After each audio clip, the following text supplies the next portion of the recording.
विनय, बेहतर होगा तुम केवल अपनी लड़ाई पर ध्यान दो। मुझे रोकने की बहुत अच्छी कोशिश की,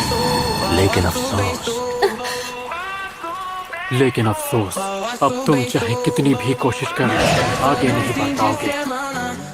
अब तो तुम्हें खत्म करने में और भी ज्यादा मजा आएगा।